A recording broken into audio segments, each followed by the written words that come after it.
Bonjour à tous, je suis très heureux de vous retrouver pour Intérêt Général. Et si votre compétence devenait un bien public? Parce que nous avons besoin tous de partager nos compétences pour servir des causes dans notre société. Et pour en parler avec nous, Sylvain Raymond, bonjour. Bonjour. Vous êtes directeur général du Pro Bono Lab et vous nous direz de quoi il s'agit parce que tous nos téléspectateurs ne connaissent pas le Pro Bono. Et vous êtes venu accompagné de Marielle Delhomme, qui est responsable du fonds d'innovation de AG2R La Mondiale. Bonjour. Bonjour. Et AG2R La Mondiale est partenaire de l'association Pro Bono Lab. C'est ça? On va vous expliquer ça, oui. En détail. Alors le Pro Bono, Sylvain Raymond, expliquez-nous, de quoi s'agit-il? Parce qu'il y a une origine latine sur le plan linguistique. Exactement. Alors, pro bono publico signifie pour le bien public. C'est une pratique qui a émergé notamment des États-Unis au moment où des avocats mettaient gratuitement à disposition leurs compétences et qui s'est généralisée à travers le monde.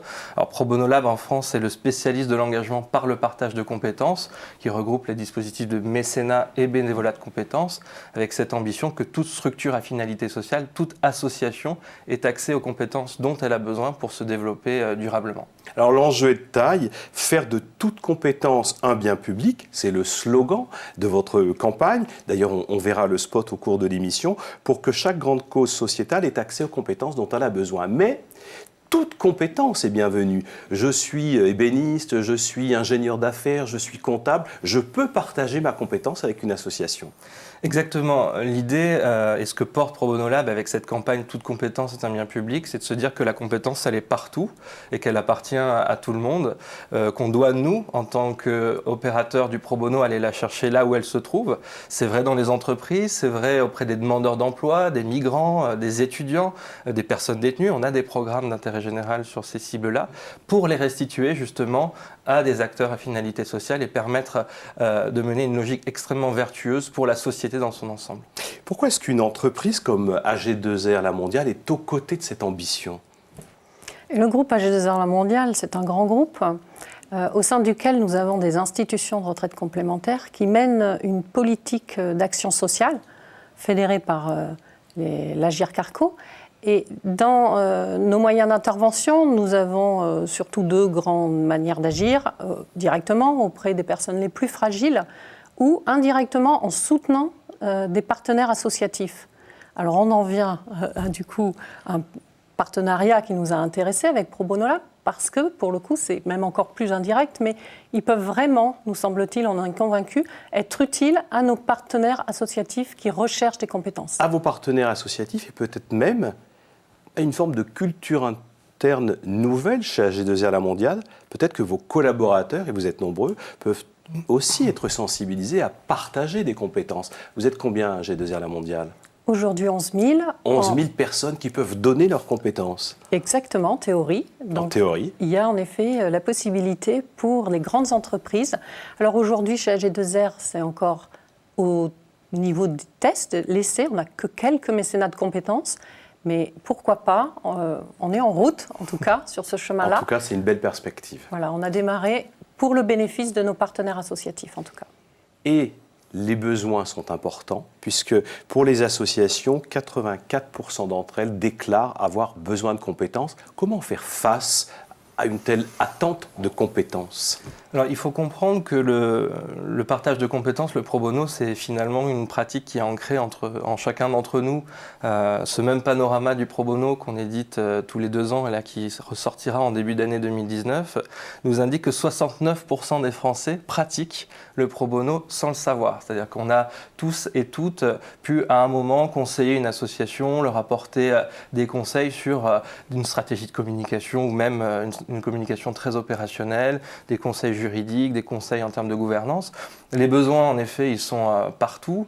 C'est des besoins qui sont de plus en plus comblés. Ce chiffre de 20 millions de bénévoles en France qui laisse à présager une belle progression de ces sujets. Nous, Pro Bono Lab, on n'a pas vocation à opérer l'intégralité justement de ces missions pro bono, mais d'impulser véritablement un engagement par le partage de compétences qui va devenir une norme et qui va surtout devenir volontaire et complètement revendiqué par les personnes qui s'engagent à travers le pro bono. Et pour que le partage de compétences devienne une norme, vous avez constitué, comme des vrais pros, c'est pas parce qu'on est dans le tissu associatif qu'on l'est pas, une campagne de sensibilisation et un spot qu'on regarde. Les compétences sont partout. Partout, allons les chercher. Aujourd'hui, mettons-nous toutes et tous en mode pro bono.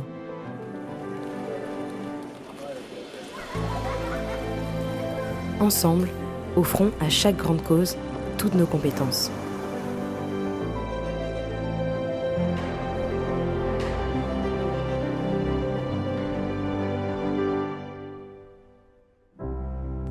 Toute compétence est un bien public. Pourquoi un spot de communication pour sensibiliser? C'est un moyen un peu traditionnel de communiquer. Alors, ce n'est pas un moyen traditionnel pour une structure d'intérêt général qui habituellement n'a pas forcément accès. Oui, parce qu'il n'y a pas accès. À ces moyens, à ces médias. Pro Bono Lab a réaffirmé cette conviction qui était la conviction des 3 cofondateurs au départ, Johan Castivivier, Antoine Colonna-Estria et Émilie Vilquez, qui est toujours dans la structure sur des fonctions de développement territorial, a voulu réaffirmer cette vision, c'était leur vision originelle. Et pour ce faire, engager une vraie campagne de plaidoyer. On est soutenu pour ça par des grands médias qui vont et qui s'engagent à diffuser cette campagne. Marielle Delorme, pourquoi soutenez-vous, AG2R La Mondiale, cette ambition que toute compétence soit un bien public? Le fonds d'innovation, dont j'ai la responsabilité depuis plusieurs années, a l'ambition d'aider les partenaires associatifs dans leur changement d'échelle pour qu'ils sécurisent et qu'ils consolident en fait, les projets innovants qu'ils portent. Et très clairement, dans les besoins qu'ils ont, il y a le bénévolat ou le mécénat de compétences qui leur est incontournable. Et comme l'a dit Sylvain, il y a déjà de nombreux Français engagés, mais pourquoi pas plus? Alors, il était important en fait de pouvoir aider Pro Bono Lab justement à mieux se structurer pour être encore, lui aussi, plus en capacité finalement. Alors on parle de communication parce que c'est important qu'un acteur comme Pro Bono Lab puisse faire savoir ce qu'il peut apporter. Et puis nous, on ne sera finalement satisfait que lorsque les associations que nous aidons vont elles aussi pouvoir bénéficier de ce qui se structure, de ce qui peut se développer en France.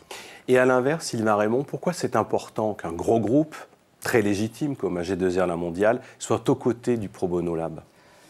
C'est important pour AG2R, c'est important pour tous les partenaires entreprises qui soutiennent aujourd'hui la démarche. Il y a 80 entreprises partenaires qui sont plutôt des grosses entreprises. On commence à sentir l'arrivée des ETI, des PME, des TPE. C'est important parce que l'entreprise, justement, sa première valeur, son premier capital, c'est l'humain. Et c'est les collaborateurs, les compétences des collaborateurs qui s'ajoutent, une combinaison de compétences qui crée la plus grosse ressource de l'entreprise. Une entreprise qui s'engage, c'est forcément une entreprise qui permet à ses collaborateurs de s'engager. Et je pense que ça, c'est quelque chose qui, dans le débat actuel de l'entreprise à mission, c'est de déterminer une raison d'être et une vocation sociale de l'entreprise. Il y a de plus en plus d'entrepreneurs, de grands dirigeants qui sont simplement en train de le comprendre. Est-ce que vous pourriez nous donner, l'un et l'autre, des cas concret à travers les régions, puisque nous sommes à la rencontre des téléspectateurs sur les régions de France? Bien sûr, parce que même si un partenariat, ça part par une rencontre, d'ailleurs pas forcément à Paris, ça peut naître en région. Nous sommes un groupe implanté sur toutes les régions de France. Ça s'incarne surtout sur le terrain. Donc il y a eu une belle expérience qui a été menée à côté de Marseille, en tout cas sur la région PACAC, Aix-en-Provence, Caen. C'est un nouveau format qu'on avait souhaité expérimenter avec Pro Bono Lab, parce que c'était un thème qui nous tient énormément à cœur sur alors là c'était vraiment cette première expérience, qu'est-ce qui pourrait être à nouveau inventé, qu'est-ce qui pourrait être proposé aujourd'hui pour aider les seniors en recherche d'emploi à trouver de nouveaux points d'appui pour repartir dans leur vie professionnelle.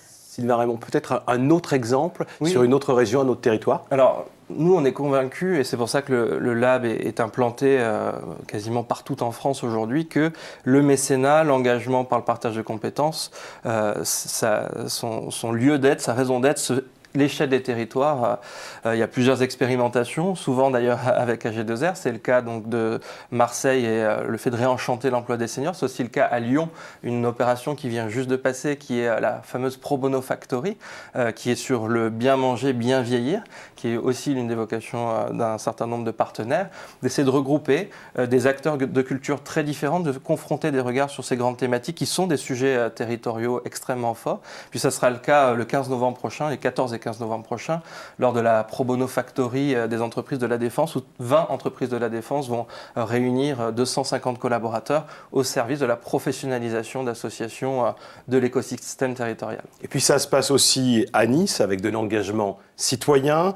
à Marseille avec les métiers de demain, et peut-être aussi, pouvons-nous signaler à Arles, le tourisme expérientiel. Ils sont en effet trois innovations qui sont ressorties de la réflexion justement de cette expérimentation à Marseille sur le Lab Emploi Senior qui consistait à réenchanter les métiers de demain.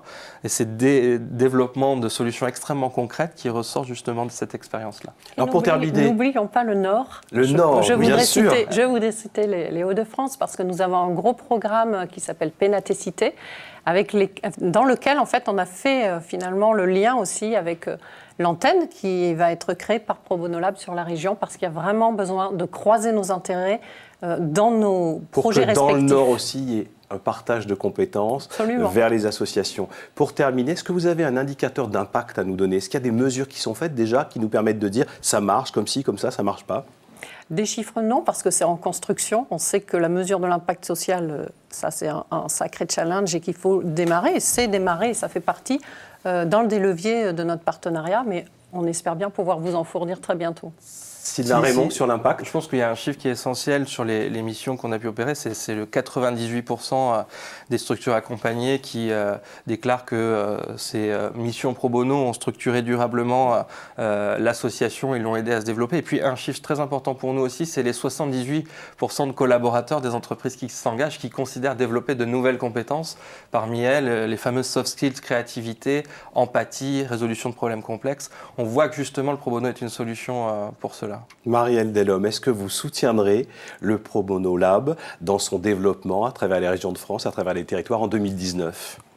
Nous sommes convaincus qu'il y a un boulevard. Alors, on donc vous nous tiendrez au courant. Absolument. Merci d'être venu partager votre enthousiasme sur le partage des compétences et le pro bono.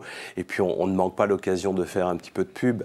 # toute compétence est un bien public. Sylvain Raymond, merci de votre venue. Bonne aventure avec le partage de ces compétences. Vous viendrez vous aussi nous tenir au courant au fil de l'année. Et puis peut-être partager pour terminer le site internet probonolab.org. À bientôt. Merci à toutes, à tous. Au revoir.